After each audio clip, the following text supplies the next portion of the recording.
Yes. Testing. Testing. Testing. Absolutely.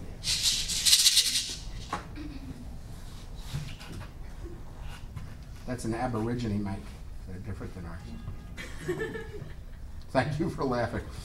If you don't know me in the group I'm in, all I need, see, people are gluttons. When they're funny, they need like everyone to laugh. I need one person. You're great. So if everyone laughs at my stupidity and jokes, I don't need the whole group to find me funny. If one person finds me funny, just cue it on them. It makes life much simpler. Same thing with meaning. If I'm meaningful, I go, oh, you're not fucking meaningful. You know? And if one person finds me meaningful, I'm incredibly happy. So just keep laughing and I'll love you. All right, I think we should get started. Okay. Well, welcome everyone. I'm so glad that you came. Welcome to Thunder to Bring. I'm here to introduce Red Bear, who is a master with many arts. Today is about storytelling. So I have known Red Bear personally for about 5 years, and he's really helped me transform my own fire and helped me find my own thunder to bring. So it is my great honor to introduce to you Red Bear. Woo!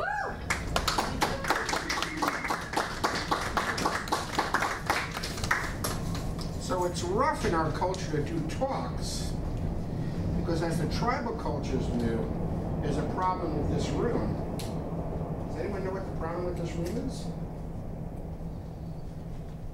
It's not a circle. And what's the problem in doing things in rooms that aren't circles? Anyone know? The demons hide in the corners. So if in your home, in your apartment, in your studio, you're having trouble, you have to either make it round or do some rituals.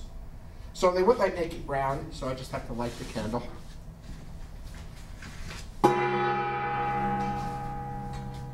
There was this dragon, and he was a huge, ferocious dragon. You'd be scared shitless by this dragon. And he came into this village, and he said, "Give me water." But the villagers didn't know what to do. This dragon was huge. The tail and the talons were huge. The fire that came out was ferocious. So they started to give the dragon water. And they only had really one well in a small lake in the town.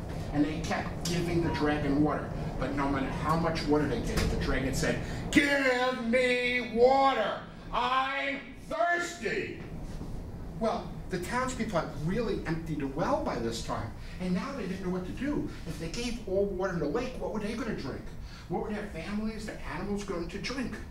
So but the dragon, no matter how much water, said, "I'm thirsty. Give me water." Well, finally they thought there was a wise Zen master that lived outside the village. So the people went to the Zen master and said, "Zen master, we don't know what to do. This dragon has come in. If the dragon's going to kill us if we don't give it water, but if we give the dragon the water, we'll have nothing." And the Zen master said, "Well, boil some water for tea." The people in the village were aghast. They said, "Tea? You're going to make tea at a time like this? This dragon's we're going to die of thirst. We're going to eat, the dragon's going to kill us." The Zen master said, "Let's make tea." So they made tea, and the Zen master poured the tea into a little cup on a little saucer, and he went out to the dragon and said, "Dragon, would you like some of my tea?" And the dragon said, "Little man, if all the water in the well, if all the water in the lake won't fill me up, what is a little cup of tea going to do?" And the Zen master said, "I'm not offering you all the water in the tea. I'm offering to share my cup of tea with you."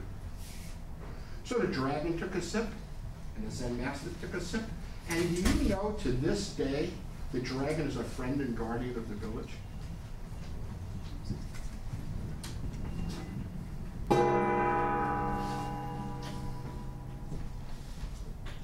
So, what does that story mean? It's called The Thirsty Dragon. Hello? Hello? What does the story mean? You want to join us in the circle? Yes. the Zen master was kind. And he was willing to share. Can everyone hear? So what were the people in the village offering the dragon? And how were they offering? Out of fear. Out of fear. And fear never fills, right? And what was the Zen master offering? Kindness. Kindness, connection, a relationship. We are a culture full of thirsty dragons. We are a culture full of people who give out of fear. I tell that story to a lot of teenage groups, and a lot of high schools, and a lot of different places, and they all relate to that story. And that's what stories are about, and that's what we're doing today. They're a way to get to meaning without punching someone in the nose with it. They're a way of helping people to learn. So, I didn't like the response I just got. It was rather crappy. I told an awesome story. Did I have passion? Yes. Did I have energy? Yes. What the hell were you guys doing? Eating your crap? This is how it works. In Turkey, I would walk out. The mentors in Turkey, if the students don't respond, the mentor leaves. Which you'd probably be happy because they didn't have an early Friday. But it's not working that way. So if I tell stories, you have to reach in and share what it means. Is that a deal? Yeah. Raise your hand if that's a deal. Come on. Each person raise their hand. You promise? Yes. Question hard enough tonight? Yep. Okay. Should I practice on you or trust you? Should I do another story or go to the manual? What do you want? Another story. So, a Zen master and his students, I don't want my stories Zen masters, but I love Zen master stories. You know, I've been studying Zen for over 38 years, so it's one of the things that I love. So, a Zen master is going from one village to another village with his students, and they're walking along on this path, and they get to a crossroad. And there's like 6 different paths the Zen master can take. So the master looks at the paths, and he says it's time for tea. So the students get some wood and they make a fire and they're having tea. And one student goes, "Master, which path do we take?" And the master says, "I don't know. It's time for tea." Well, one of the students says, "Master, we can't stay here forever. I'm going to take that path." And the master says, "I wouldn't do that. I would just have tea."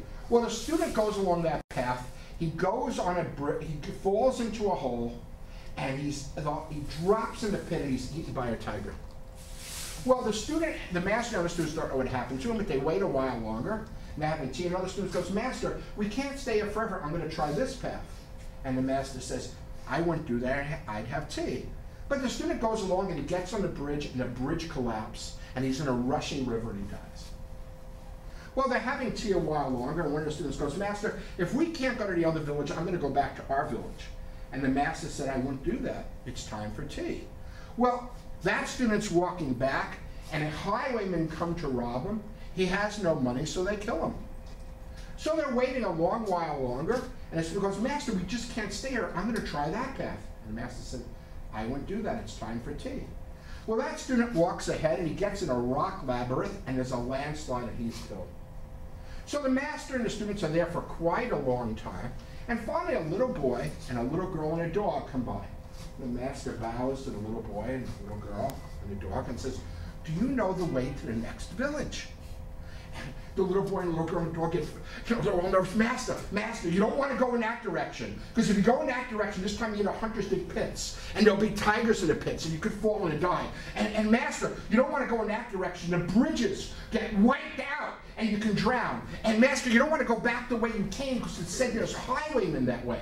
And if you go that way, you get caught in rock labyrinth, and this time there's rock slides, avalanches. And the little boy and little girl say, "But if you're going that way, you'll be in the next village in like 2 hours." So the little boy and the little girl bow, and the Zen master thanks them, and it's no longer time for tea.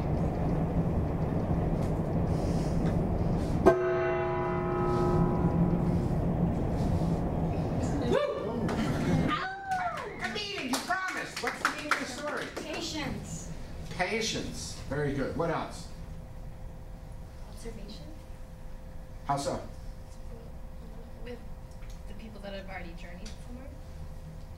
You know, I did this story to several places on teaching how to use Zen and Tao in therapy.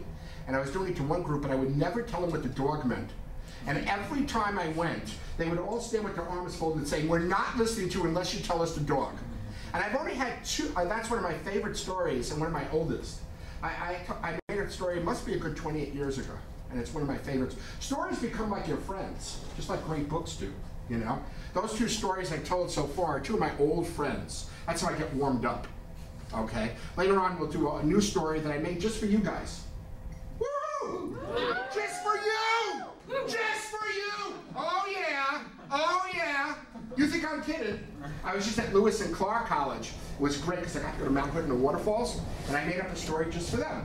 Okay? You get your own story. That's one of my codes. When I go to a new program, I make up a new story. That's how it keeps my stories going. What else about that story? How come it was a little boy and a little girl sharing with the Zen master? I could have made it a sage, a crone. Why a little boy and a little girl? Because kids seem to think things over and take time with them, while adults, we just jump to conclusions really quickly. We're very busy people. Yeah. What else? Purity of the naive. Well, I actually see it the opposite. One of the reasons I made it the little boy and little girl is a little boy and little girl don't have experience, but they have intuitive wisdom. They have truth and wisdom inside them that hasn't come from experience that we all have. And truth and wisdom is very different than knowledge. So I wanted it to represent. Now, if anyone could tell me at the end what the little dog means, I'll be real impressed. Can I trust you to be behind me? Yeah. Are you dangerous or any shit like that? No. Okay, I trust you. You were here early. Watch him. If he makes any sudden moves, go for the throat. Okay. Okay, let's take your manuals. I'm very slow technologically. I discovered Google about 2 years ago. And it's one of the jokes when people know me. I've learned how to cut and paste. I've learned how to copy. I cannot make freaking columns. Okay, that's beyond my capacity. But about a year ago, I found Google Image. Okay, I'm starting a 12-step group